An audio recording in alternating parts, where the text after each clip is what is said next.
Welcome. Tonight we step into 1861 Alabama, where a single cry from an enslaved infant shattered the so-called science of the era and sent a chill through everyone who heard it. This is not just a story of mystery, but of fear, belief, and the brutal collision between human truth and false knowledge. As you listen, comment below where you're watching from, because voices from everywhere keep these forgotten stories alive. And if you value deeply researched, fact-checked true history that takes countless hours to uncover from real records, subscribe now so this work can continue and these voices are never buried again. In 1861, Alabama stood at the edge of catastrophe and contradiction. It was the opening year of the American Civil War, a moment when the southern states were tearing away from the Union while desperately clinging to slavery as their economic backbone. Cotton plantations stretched for miles, worked by enslaved men, women, and children whose lives were controlled by violence and fear. At the same time, white society claimed it was an age of progress, an era of modern science, reason, and enlightenment. Yet beneath that confident surface, Alabama was a place where ignorance and cruelty were often dressed up as knowledge, and where human suffering was justified using distorted theories and false beliefs. So-called science in 1861 Alabama was deeply entangled with racism. Physicians, scholars, and self-proclaimed experts promoted ideas that claimed black people were biologically inferior, emotionally dull, or closer to animals than humans.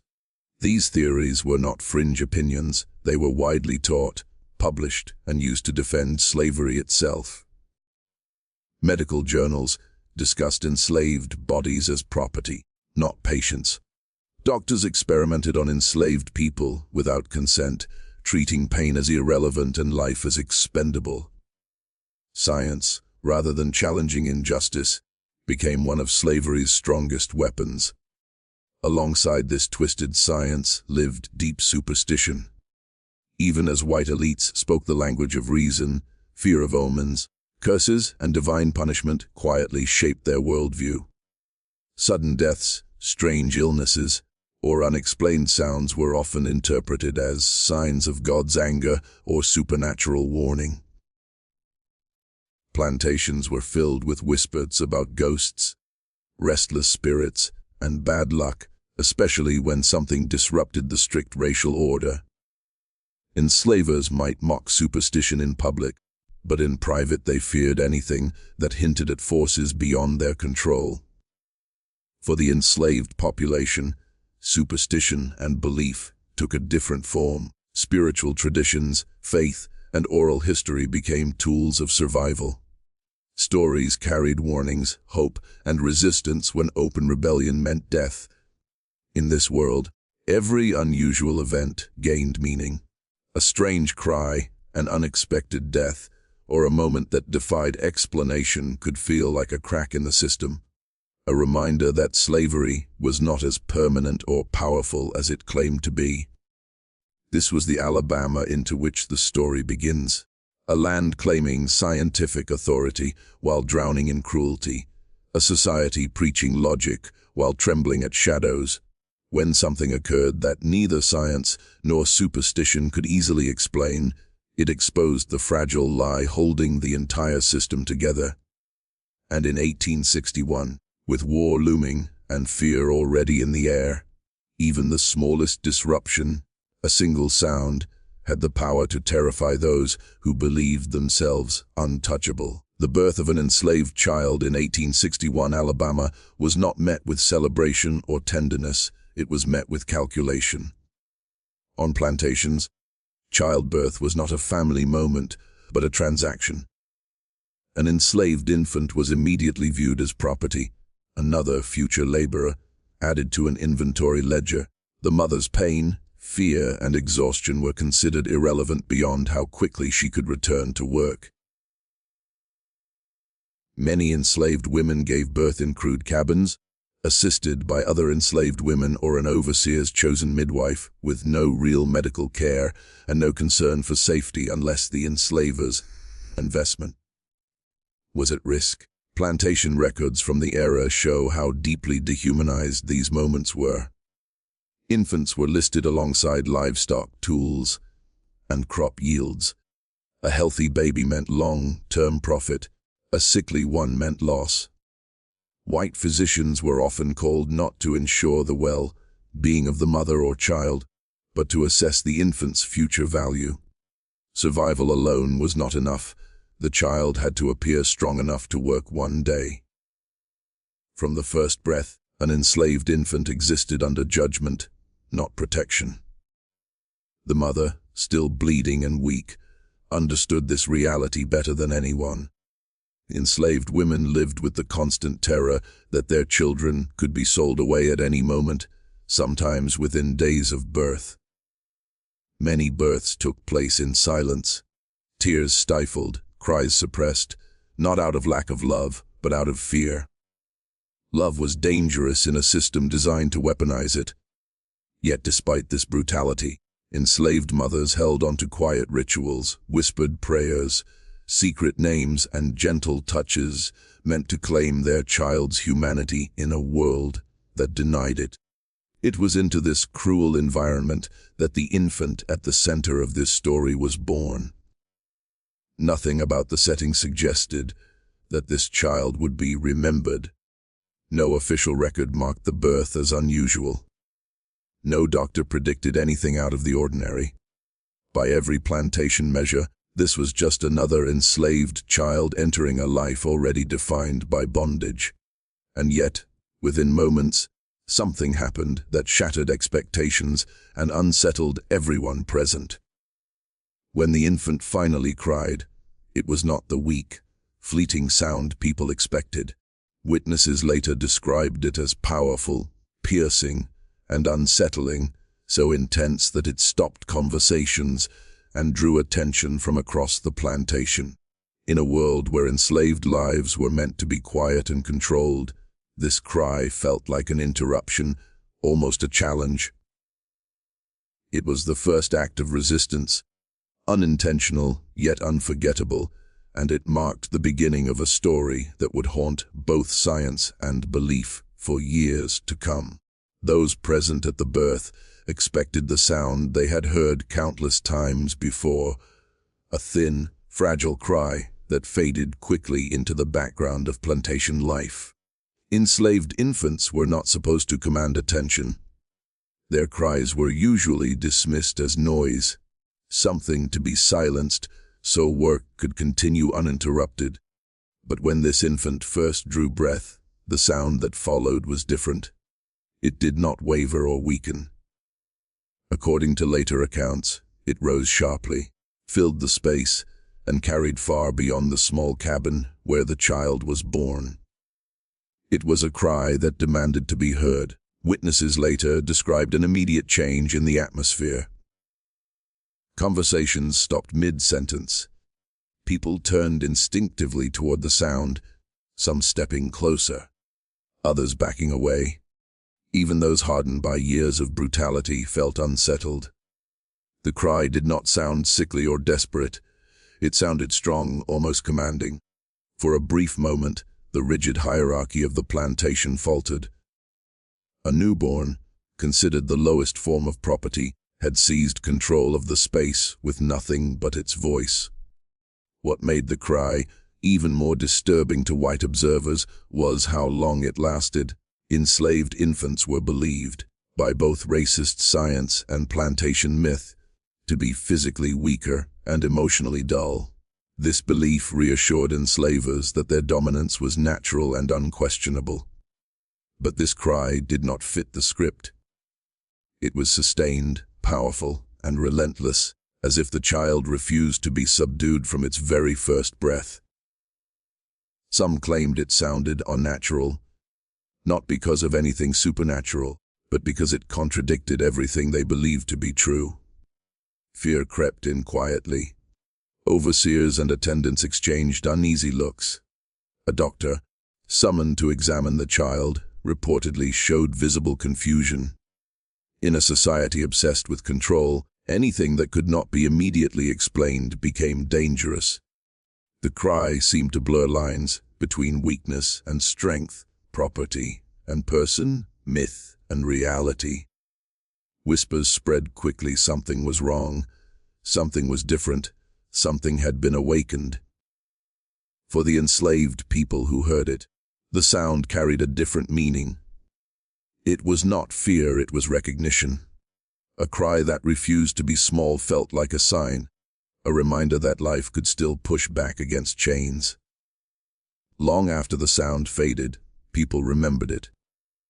In a world designed to erase enslaved voices, that first cry lingered, echoing far beyond the moment itself, and setting the stage for a reaction that would expose the cracks in both science and belief. In the mid-1800s, American medicine claimed authority, but much of what passed for medical truth was built on bias, fear, and guesswork. In 1861 Alabama, doctors were respected figures, yet their understanding of the human body, especially black bodies, was dangerously flawed. Medical schools taught theories that ranked races on a false biological scale, placing white Europeans at the top and enslaved Africans at the bottom.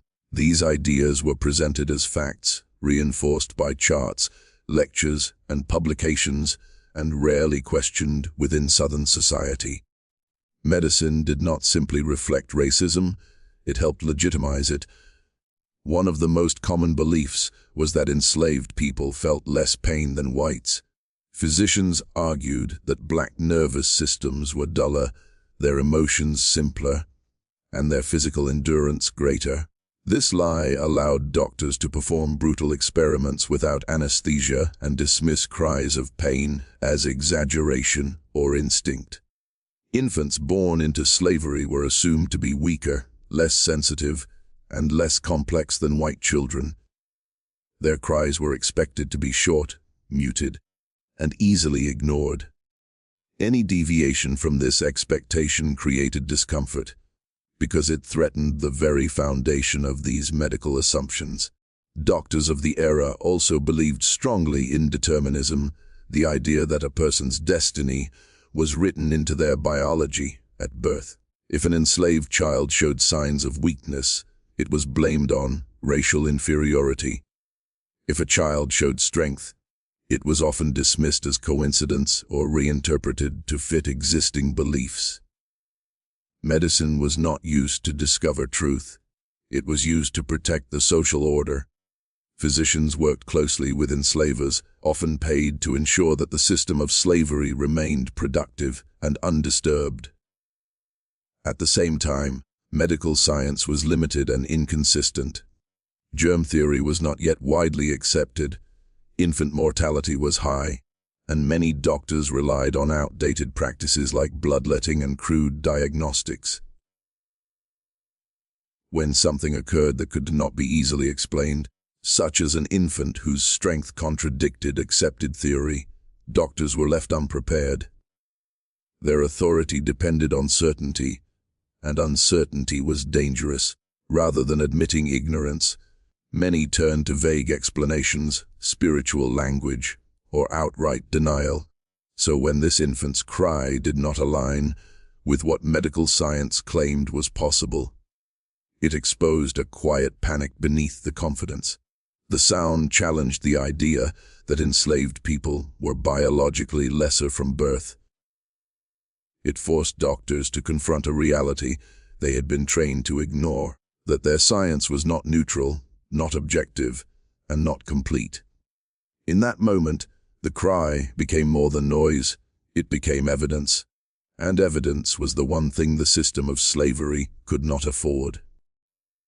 When plantation doctors were called in, they arrived wearing the confidence of science and authority, but they were stepping into a reality that did not always obey their rules. These physicians were expected to reinforce the plantation system, not challenge it. Their job was simple in theory: keep enslaved laborers alive enough to work and confirm beliefs that justified ownership.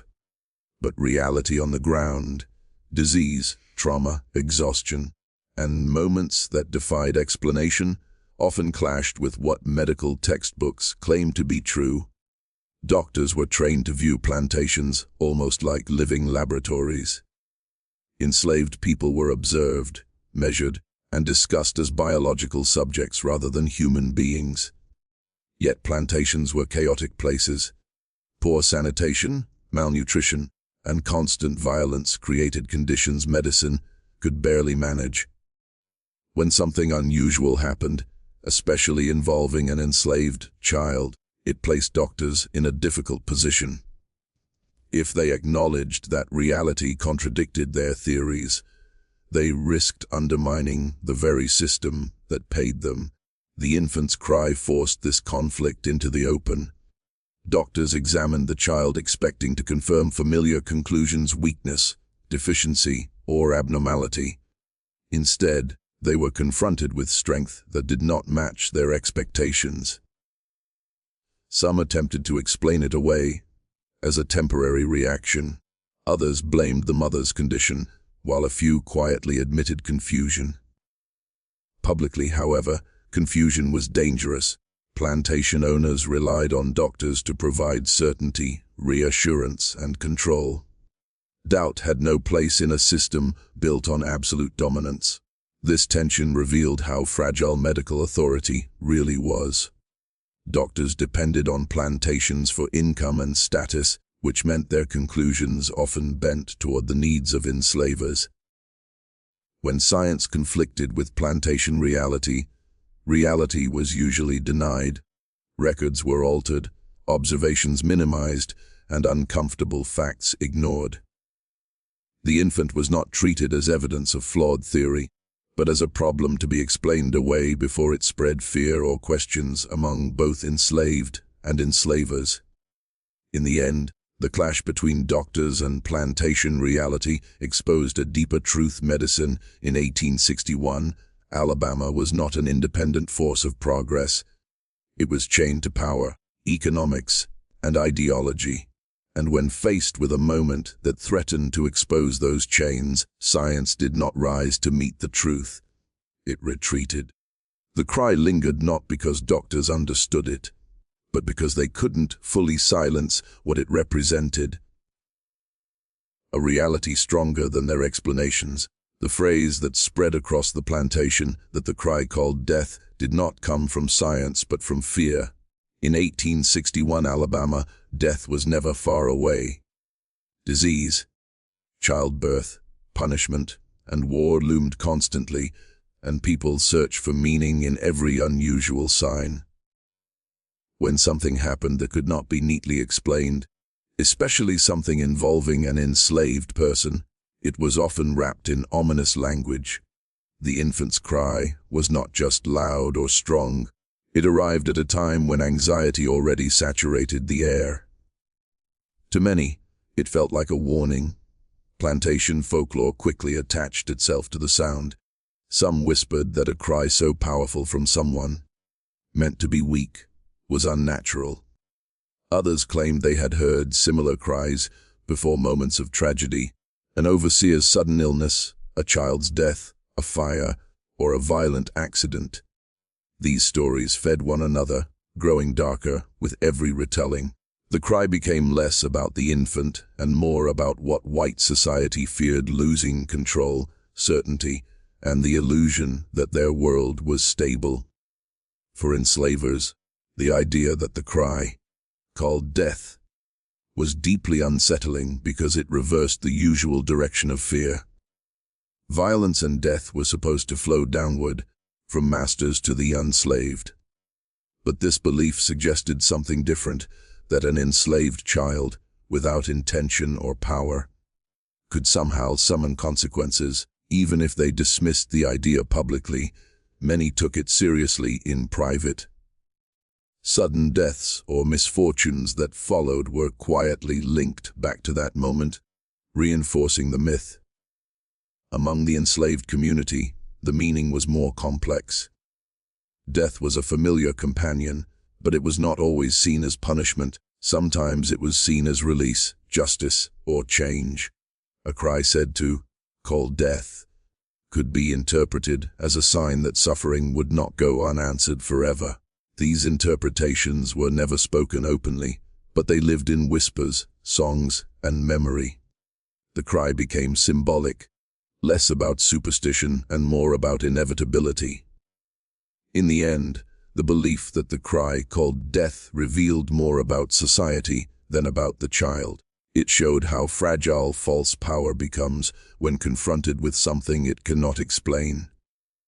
The sound did not predict death in any measurable way, but it exposed a truth that terrified those at the top. Their world depended on silence, and even the smallest voice could shake it. The immediate reactions of enslavers to the infant's cry were shaped by authority and fear fighting for control. Outwardly, many plantation owners dismissed the event as meaningless, refusing to show concern in front of enslaved workers. To admit unease would be to admit weakness, but behind closed doors, their behavior changed. Some ordered closer observation of the child, others demanded repeated medical examinations, and a few quietly suggested removing the infant from the plantation altogether. The cry had unsettled something deep, and no one wanted to be the one caught unprepared if the whispers proved true. Physicians reacted with a more complicated mix of curiosity and caution. Trained to present confidence, doctors rarely admitted uncertainty. Yet the infant's strength contradicted what they had been taught and what they were expected to confirm. Some leaned harder into medical jargon, offering explanations that sounded authoritative but explained little. Others downplayed the event entirely, insisting it was an exaggeration fueled by nerves and superstition. Privately, however, a few recorded notes describing the cry as unusual or inconsistent with expectation, carefully choosing words that would not alarm their patrons. As days passed, reactions hardened into patterns. Enslavers became watchful, interpreting ordinary events through the lens of fear. A sudden illness, a broken tool, or a poor harvest day felt connected, even if logic said otherwise. The infant, unaware, became a silent center of attention. Some enslavers avoided the cabin where the child lived, others visited it repeatedly, as if proximity could either confirm or dispel their anxiety. Control, once absolute, now felt fragile. Within the enslaved community, these reactions were noticed immediately. Enslaved, people understood the moods of their enslavers better than anyone. Fear traveled downward quickly, even when words were not spoken. The unusual attention paid to the infant signaled that something had shifted. Quiet conversations spread, careful and coded. The cry was remembered, not as a threat, but as a moment that exposed the vulnerability of those who claimed power over life and death. Ultimately, the reactions of enslavers and physicians revealed a shared weakness. Both groups depended on certainty, enslavers on absolute dominance, doctors on unquestioned expertise. The cry threatened both, and rather than confronting that threat honestly, they responded with denial, surveillance, and silence. In doing so, they turned a newborn child into a symbol of something they could not control, ensuring the story would survive long after the sound itself faded. Fear did not arrive all at once. It crept through the plantation slowly, almost politely, before taking hold. At first, it was visible only in small changes. Quieter conversations, longer pauses, watchful glances toward the cabin where the infant lived. Enslavers tried to maintain routine, believing order itself could smother unease. But plantations ran on emotional undercurrents as much as physical labor, and this one had shifted. The cry had planted a question no one wanted to voice, and unanswered questions have a way of growing teeth. Overseers became stricter, mistaking control for security. Work schedules were enforced with harsher discipline, as if pressure could push fear back into silence. Enslaved people noticed immediately. Fear at the top always translated into cruelty below. Punishments increased, minor mistakes were treated as threats, and patience disappeared. Yet this response only deepened anxiety. The more control was tightened, the more it felt like something was slipping away. Whispers moved faster than orders. Among enslaved workers, the story of the cry passed from field to field, altered carefully to avoid punishment. Each retelling carried meaning rather than detail. The sound became a marker, a moment when the plantation's certainty cracked. For some, it was hope. For others, a warning to stay cautious. Either way, it was remembered. In a world where history was not written for them, memory became the archive. Even white households felt the change. Nighttime grew uneasy. Ordinary sounds, wind through trees, floorboards creaking, distant animals, were suddenly loaded with meaning. Superstition filled the gaps left by denial. A sick child, a failed crop, or a sudden death elsewhere in the county felt connected, even if no one said so aloud. Fear, once imagined as something to be imposed on others, had turned inward. By the time fear fully settled over the plantation, it no longer needed the infant to be present. The idea alone was enough. The cry had become a symbol of unpredictability in a system that depended on certainty. And that was its true power. It showed that even the most rigid structures could be unsettled by a single moment, by a sound that refused to stay in its place and reminded everyone that control was never as complete as it claimed to be. Though the child was powerless in every conventional sense, the infant became an unintentional symbol of defiance, simply by existing and crying. In a society built on total control, enslaved people were expected to be silent, obedient, and predictable. Even the youngest were not spared. Yet this child, through a single, piercing cry, defied those expectations. It was a reminder that life itself cannot always be contained, measured, or silenced, even when society insists otherwise. To those watching, it was both unsettling and awe-inspiring. For the enslaved community, the infant embodied something profound, a quiet rebellion against the system. Even newborns, often seen as the most vulnerable, could disrupt the assumed order. Stories about the cry spread among enslaved people, whispered in the fields and cabins, often in coded language to avoid detection.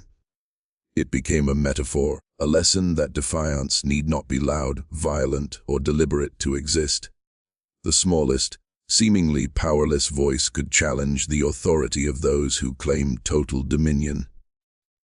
Enslavers and overseers recognized this threat intuitively. They could not articulate it fully, but they sensed that something uncontrollable had entered their world. Control over enslaved bodies had always been absolute, or so they thought. The infant's cry shattered that illusion. In a system that measured people in terms of labor and obedience, the idea that even a newborn could inspire fear was intolerable. The child, by living and making noise, had unknowingly challenged the foundation of the plantation's hierarchy. Historians and cultural scholars often point to moments like this as symbolic turning points, even if no overt rebellion followed. Symbols are powerful precisely because they carry meaning beyond immediate action. The infant's cry became a story passed down, a cautionary tale for enslavers, and a quiet source of hope for the enslaved. It represented the possibility that life and spirit could not be fully owned, contained, or predicted, an idea more dangerous than any weapon in a slaveholder's arsenal. Ultimately, the infant's status as a symbol of defiance shows how even the smallest acts of existence can resist oppression. By simply crying, living, and being witnessed, this child reminded everyone, enslaved and enslaver alike, that control is always limited and that the human spirit, even in its earliest form, can challenge injustice in ways that no system can fully anticipate or suppress. The cry echoed far beyond the cabin, leaving a mark that history could not erase. The story of the infant's cry did not survive by chance. It was preserved through the careful, if sometimes fragmented, records of the time. Plantation journals, letters, and physician notes provide glimpses of how people reacted, even if their accounts were biased or incomplete. Enslavers recorded events to track property and maintain order, while doctors documented cases they found unusual or troubling. In these written fragments, historians have pieced together a narrative that shows how one child's cry resonated far beyond the immediate moment, challenging the expectations of both medicine and society. Some accounts describe the cry in almost mythical terms, reflecting the fear and awe it inspired. Overseers and enslavers who wrote letters or diary entries emphasized the intensity of the sound, often framing it as a portent of danger or death. Physicians' notes, on the other hand, were more clinical but equally revealing. They document attempts to categorize the child's behavior, puzzled observations, and sometimes outright denial of what was witnessed. Across all these records, a pattern emerges. The cry was memorable, disruptive, and impossible to ignore. Oral testimonies also played a critical role in preserving the story. Enslaved people passed down their experiences and interpretations in whispered conversations, songs, and stories, carefully coded to avoid detection. These narratives often emphasized the power of the cry and its effect on those in authority, while written records reflect the perspective of enslavers and officials. Oral histories capture the emotional truth of the event, its significance as an act of resilience, a symbol of life and resistance in a world designed to suppress it. By comparing written records with oral testimonies, historians gain a fuller understanding of the event and its impact. The juxtaposition is striking. Those in power documented fear, confusion, and attempts to maintain control, while those oppressed remembered courage, subtle defiance, and the affirmation that life persisted. Despite unimaginable constraints, together, these sources form a layered historical record that transforms a single infant's cry into a story of both human suffering and unexpected strength. Ultimately, the preservation of this story underscores the importance of multiple perspectives in understanding history. Written records alone could reduce the infant to a footnote, a minor disruption in a plantation ledger. Oral testimony ensures the child's humanity and the wider meaning of the cry are never forgotten. Through these combined accounts, the event survives as both a historical fact and a symbol, revealing the complex interplay of fear, power, and resilience in 1861 Alabama. The legacy of the infant's cry in 1861 Alabama extends far beyond the plantation where it first echoed. Though the event was never officially celebrated or widely recorded, it left an indelible mark on those who witnessed it. Enslavers may have tried to dismiss or explain it away, and physicians may have struggled to categorize it within their limited understanding, but the memory of that cry persisted. In the absence of formal acknowledgement, the story survived through whispers, letters, journals, and oral histories, proving that even the smallest acts of life could resist erasure. For historians, the cry is more than a singular event. It is a lens through which to examine the broader social and cultural tensions of the time. It challenges the myths of control and obedience that slavery depended upon, illustrating how unpredictability could unsettle even the most rigid hierarchies. Each retelling serves as a reminder that enslaved people were never entirely powerless, and that resistance took many forms, some as subtle yet profound as the natural expression of a newborn's voice. The child, unknowingly, became a symbol of defiance and resilience. The story also highlights the limitations and biases of contemporary science and medicine. Physicians trained in racialized theories were confronted with a reality their textbooks could not explain. The cry forced them to acknowledge, however reluctantly, that their assumptions about enslaved bodies were incomplete and flawed. In doing so, the event underscores how deeply ideology and prejudice can shape understanding, and how moments that defy expectation can reveal uncomfortable truths that societies may prefer to ignore. In the decades that followed, the infant's cry entered the realm of folklore and collective memory. Among descendants of the enslaved, it became a story of courage, survival, and spiritual significance.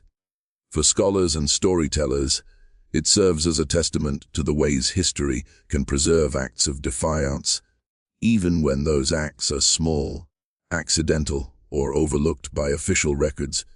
The cry represents a rare point of intersection between lived experience, memory, and historical analysis. Ultimately, the legacy of that single cry is a reminder that history is never fully controlled by those in power. While the system of slavery sought to silence bodies, voices, and stories, the infant's cry endured. It continues to speak across generations as a symbol of resistance, humanity, and the unstoppable force of life itself. In remembering it, we honor the resilience of the enslaved and confront the fragility of systems built on fear and oppression, ensuring that the lessons of 1861 Alabama remain alive today.